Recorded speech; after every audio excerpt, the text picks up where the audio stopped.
Hi, I'm Eydie, a middle school reading specialist and mother to 2 teens and a tween. Sadly, I am not a perfectionist, as demonstrated by my messy countertops and lack of attention to paperwork. I am loving the fall weather in Wisconsin, where the leaves are starting to change colors. So beautiful! It is.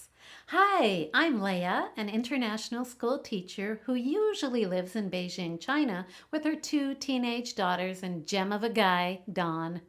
I'm a high-functioning imperfectionist with a streak of perfectionism when it comes to punctuation and punctuality. The punctuality has to do with my dad, who shows up at airports at least 8 hours early. We're the 2 Chit-Chat Chicks! Like always, we'll be sharing chit-chat tips and tricks.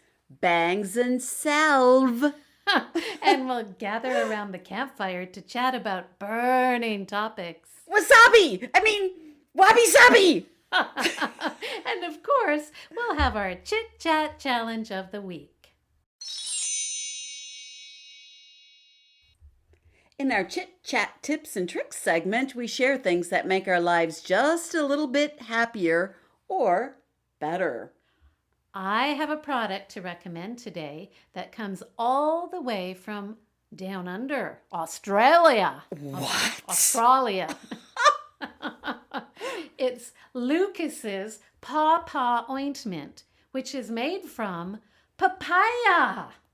Their website says, this ointment has antibacterial and antimicrobial properties, and that the fruit is received fresh to our factory in Brisbane, where we ferment it under strictly controlled conditions.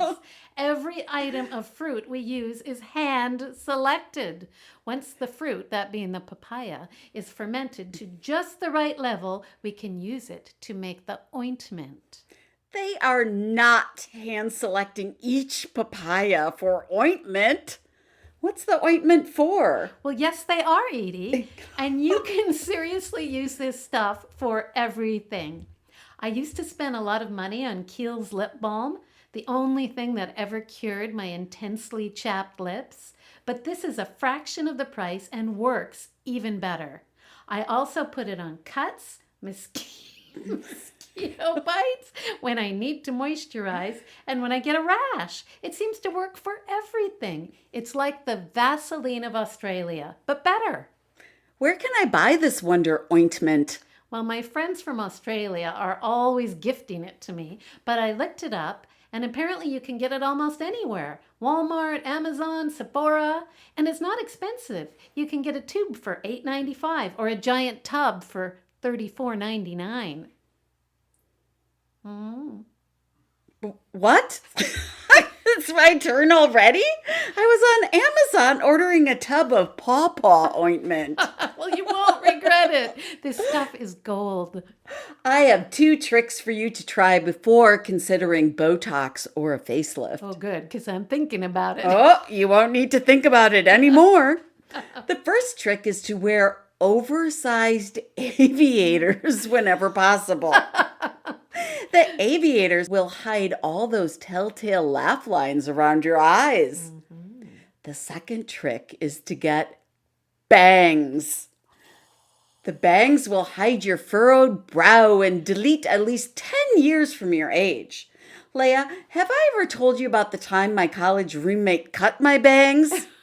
You've told me so many stories, Eydie. It does sound vaguely familiar. Back then, I rarely splurged on professional haircuts, so I asked my roommate to trim my bangs. She trimmed her own bangs, and they looked fine. Anyway, she dampened my bangs with water and then cut away. Unfortunately, she didn't know that hair shrinks after it dries. Ooh, this happened to me before, too. Hard lesson to learn.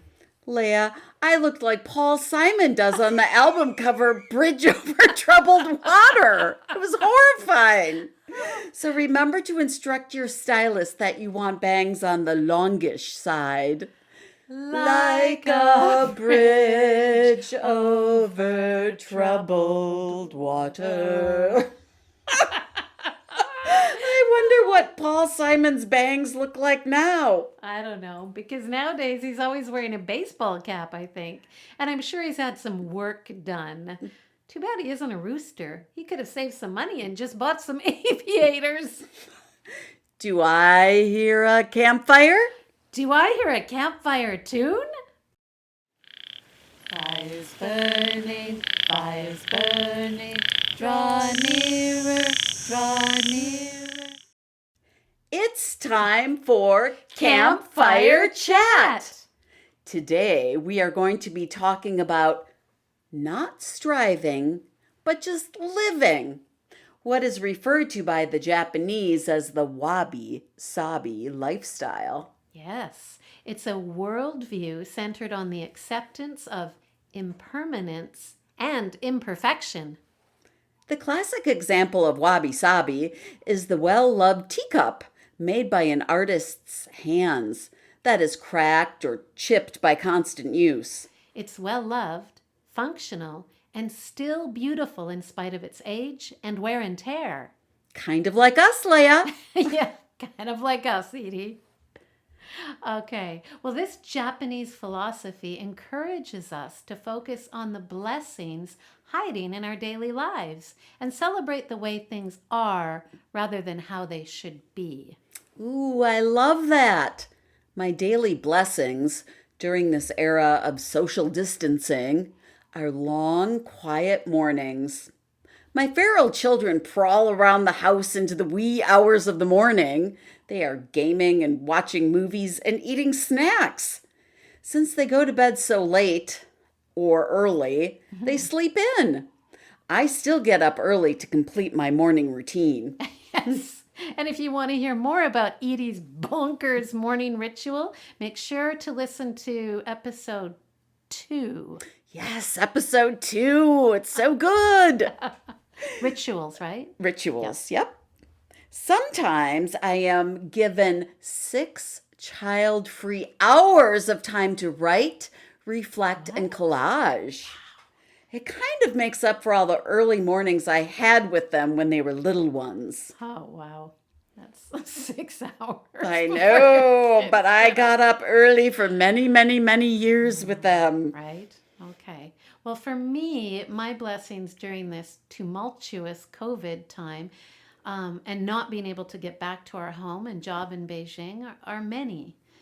Now, our family is really anxious to go home and anxious to get back to school and work and our friends, anxious to not have to do our jobs and our learning online. But this has actually been a time of deep blessing for our family. Like, we eat dinner together every single night. We have watched all the seasons of Kim's Convenience, Schitt's Creek, and The Good Place. And we've managed a harmonious kind of dance together, weaving in and out of each other's paths in our teeny little house throughout the day. It feels like the way families should be, comfortable together and also giving each other as much space as we can. I think it's a time we will always look back on as quite magical, believe it or not. Magic in the time of COVID. Who would have thought it? Not me. We looked up what wabi and sabi mean. Yes, wabi sabi is 2 words. Wabi is defined as rustic simplicity or understated elegance with a focus on a less is more mentality. Oh, does that mean you need to stop thrifting and filling your house with bohemian accoutrements, Eydie? I sure hope not. That's part of my deep satisfaction with the way things are, not striving for $1,000 furniture, just getting wonderful pieces that I gather as I go. Ah, okay. Well, I think you're right. It's joyful and not an intense must-do kind of activity. Yep, that's so wabi, rustic simplicity or understated elegance, just like you, Leah, understatedly elegant. I wish. I had this man in a coffee shop in Chiang Mai once tell me I was graceful and elegant. And Dawn and my friends who were there with me still burst out laughing every time we remember that. I am neither graceful nor elegant by a long shot. Well, let's try the sabi part then. Okay. The sabi of Wabi Sabi is translated into taking pleasure in the imperfect. When I first moved into my little 1950s ranch house, I wanted to stay true to the decade the house was built in. I don't know why, but I did. My plan was to decorate the entire house in mid-century modern. Well, that can be added to the list of my lame-brained ideas. I didn't have the patience and money to decorate in an exclusive style. So, my house is now full of vintage thrift store pieces. All things are welcome in my house, no matter what the decade. That's good. Well, Eydie, I am the consummate imperfectionist, so I think I'm a good candidate for this lifestyle. I feel guilty sometimes that I don't need things to be perfect, but actually it's probably the key to a happy life. I mean, things are never going to go to plan. Oh, that's for sure. Well, take, for example, leaving my home in Beijing in January for a 2-week vacation in Thailand. 8 months later, still not home. But we did buy a little urban cabin in Madison that's dorm room basic. And we've also been having fun with all things thrift and a little bit of vintage. We were also going for the mid-century modern vibe, but it's a total hodgepodge. We still don't even have a bathroom door that closes. Apparently, stores are out of doors during COVID. So what we do is we lock the bathroom door by opening a bathroom drawer. So when somebody tries to get in, they bang against that. Wabi Sabi, baby. No choice but to Wabi Sabi. Right on. It's like a hippie Wabi Sabi house. Have you considered beaded curtains instead of a door? Yeah, or a macrame curtain. Oh, man. So, no, it's not a matter of living an imperfect life because we already do. That's nothing to aspire to. I think it's a matter of accepting and enjoying your imperfect life just the way it is. Is that right? Yes, just accept that things will never work out exactly the way you want things to. And your house is what it is, which I think is kind of great. Even if it's not totally on trend with the mid-century modern vibe. No. Well, yep, our families are cozy and warm for the coming cold. Huggas all around. What more do we want? So how does Wabi Sabi play into creativity and art, Leah? Good question. Another example the Japanese use for creativity is, let me look at my notes here, the art of kintsugi. This is an example of this is where cracked pottery is filled with gold dust lacquer as a way to actually showcase the beauty of its age and damage rather than hiding it. My favorite art form is mixed media collage. I love how forgiving it is. If you don't like something, you just collage right over it. Sometimes my mistakes are the best part of the collage. As dear Bob Ross, the guy with the afro who had a show on public TV showing you how to paint. Yeah. Yes, he said, we don't make mistakes. We just have happy little accidents. So good. When I'm collaging with people who are new to the art, they are very worried about things like, is it balanced? When should I stop? Can I really glue a ribbon? Now, my advice is to not worry and just have fun. You won't mock me then, will you? I know I sounded very, very mocking. I'm not, but, get over it. Right, okay. Well, I'd like to do some collaging with you, Eydie. I don't do much in the way of visual arts at all because I never had any training. And I mean, no art classes ever. How is that possible? In Wisconsin, it's required. I don't know. Where did I even grow up? Anyway, my creative outlet is my writing, and I have a lot of fun with the initial Wabi Sabi form of writing. I don't plan usually. I just free flow, and there's a lot of garbage that comes out, but then I go back and I salvage a few gems, and one day I turn up with a beautiful story or blog that somehow just emerged from the dumpster that was my original piece. Permission to write rubbish is huge for me. If I didn't allow myself that, I don't think I'd ever put my fingers on the keyboard or pen to paper. Wabi Sabi writing. I love it. Oh, that is good stuff. Yep. Let's talk about Wabi Sabi love for a little bit. Okay, well, there's this woman named Arielle Ford, and she wrote a book by this very name, Wabi Sabi Love. And one of the things I love that she says is that we should replace the word perfection with the words pure fiction. What do you think of that? I think it's true. It's brilliant. I know. Brilliant. She uses the Wabi Sabi metaphor to talk about learning to love the cracks in yourself and in those around you. Well, Leah, the other day we heard what my boyfriend thinks are the cracks in me. He said he can't listen to the podcast because my singing is so terrible, which I already knew. But it hurt my feelings. For goodness sake. I guess he isn't to the point of being able to embrace the wabi-sabiness out of my voice. I sing because, like the birds, I have a song to sing. Yes, you do. Well, Arielle Ford does say to look for beauty in imperfection, so he should be doing that. Yes, he should. I just want to feel valued and appreciated, whether I am in tune or out of tune. Yeah. Remember we talked briefly several episodes ago about the love languages? I've had to concede that I am being valued and appreciated by my sweetie, even if he doesn't bring me flowers very often or make all these grand romantic gestures. I know that his love language is about having quality time together and also taking care of us all. So all of the times he's in the kitchen making dinner, I think it maybe isn't about him trying to escape from me. It's him showing his love. And all those walks and hikes he wants to go on with me, even if I don't always want to go, maybe that's his way of showing love. Before I say what I'm going to say next, let's rewind a little bit.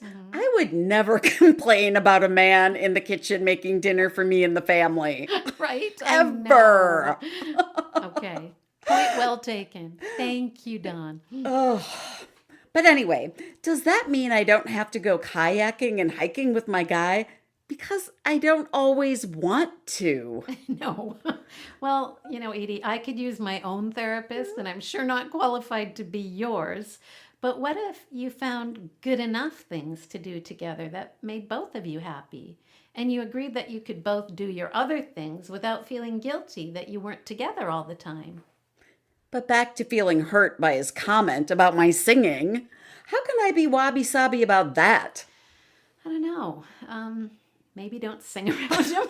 That'd be a good start. Oh, and stop asking him if he's listened to the podcast. Remember when we read that book by Kristen Meinzer, So You Want to Start a Podcast, as we were beginning? She said not to make your partner listen to your podcast. Oh, I forgot about that. Well, remember, after the people we love are dead and gone, you'd give anything to have back some of those irritating habits that they have, like snoring or sloppiness or not appreciating your voice, whatever it is. I don't know. You'll miss it. Are you sure about that? So what you're saying is, don't participate in the irritation dance. Ah, well said. Exactly. Don't participate in the irritation dance. I could write a book, The Dance of Irritation.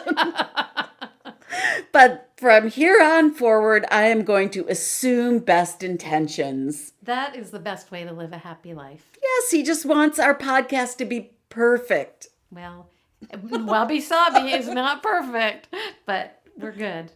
So when you are being wabi-sabi, it must give you all this freedom to love and accept yourself and others. What if I was wabi-sabi about my body? Whew, wouldn't that be great? If I just decided that I'm going to love my so-called imperfections, that would be really life-changing for me. I feel like I've given in to the whole societal expectation that I have to be thin enough and unwrinkled enough and all those other nonsense things that we're fed. I mean, even before my 7 a.m. Zoom meetings with students, I make sure I put on mascara. That's just stupid. I could get up way later if I didn't have to put on my cosmetics mascara. You know, the little ones, the little socks for your eyelashes. Okay, maybe not way earlier or way later because that takes about 3 seconds. But do you know what I mean? If I want to look good, it should be my own version of what's good and what is possible for my body type. And I shouldn't be doing things just because society thinks a woman should, right? Good enough is good enough. Absolutely. But, well, I don't know. What does that mean? What's your Wabi Sabi version of good enough for your body, Eydie? Well, it's easy to talk about Wabi Sabi, but harder to live it. Yeah. If I were to live a fully Wabi Sabi life, I would be perfectly content with my body the way it is. Mm-hmm. So I have a mom body. I had 3 kids and gained lots of weight with each pregnancy. I think I'm still trying to get rid of, Lulu weight, which was 10 years ago. I am never going back to the body I had when I was 23 and when I had time to work out 5 times a week. Yeah, I think it's time to make up a new story about what we think our body should look like and be able to do in order to have a wabi-sabi life. I know for sure it shouldn't be somebody else's story. Like, I had this spinal fusion and a hip joint fusion several years ago because I had this horrendous motorcycle accident in my 20s. So I have a bunch of metal in my body and it makes me live with some limitations. So I can't go spinning or do group exercise classes or even do yoga. Lucky.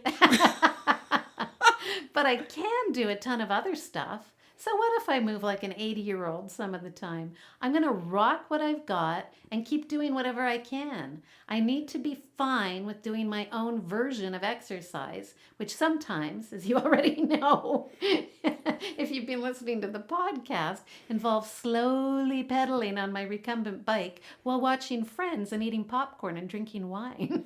Wabi Sabi, baby. Wabi Sabi. Rock what you've got, love what you've got, and be who you are. Love it. It's time for the Chit Chat Challenge. So this week, our challenge is to do something that embraces the Wabi Sabi Not wasabi. lifestyle. That means less, not more, right? Exactly. This challenge should be easy. Ooh, I like this. It's like doing one less thing or choosing to accept one thing that you've always judged yourself for and just saying, that's what I'm going to do, or that's who I am, at least right now. Yeah. Okay, so what are you going to do, Eydie? This is easy. I'm going to stop doing my arm workouts and just accept my bat wings. I don't have time to care about my arm health. What about you, Leah? It's going back on some commitments from prior episodes. Oh, that's okay. Okay. Well, I'm going to start buying my own flowers and telling Don they're from him. That sounds just about right. I love it. So what about last week's challenge about letting go? Isn't that kind of the same as this week? Well, not exactly, but kinda. Do our podcasts seem to have a similar theme each week? Well, now that you mention it, I don't, possibly, but that's neither here nor there. Okay. Well, our listenership seems to be skyrocketing nonetheless. The skyrocketing. People must need to hear this stuff. Well, my boyfriend certainly doesn't need to hear anything I have to say or sing about. Not that I'm bitter. You need to get past this, Eydie. Okay, seriously. I had said I was going to extricate the baggy clothes from my wardrobe, and I'm well underway. I'm even wearing somewhat fitted jeans lately. What about you, Eydie? I said I was letting go of cauliflower crackers and Costco margaritas. Check and check. I just don't buy them anymore, and I poured the margaritas down the drain. Ooh, not me. So that's it for episode 12 of the Two Chit Chat Chicks. Check out the show notes for information on the Wabi Sabi lifestyle book, our blogs, and how you can join us at the Facebook Coop, or also join our new Instagram account. I'm going to have to figure out how to join the Instagram account. Yes, you are. Ooh, be sure to catch our next episode. I don't want to, and you can't make me. Yeah, it's going to be fun. Bye-bye. Clack, clack.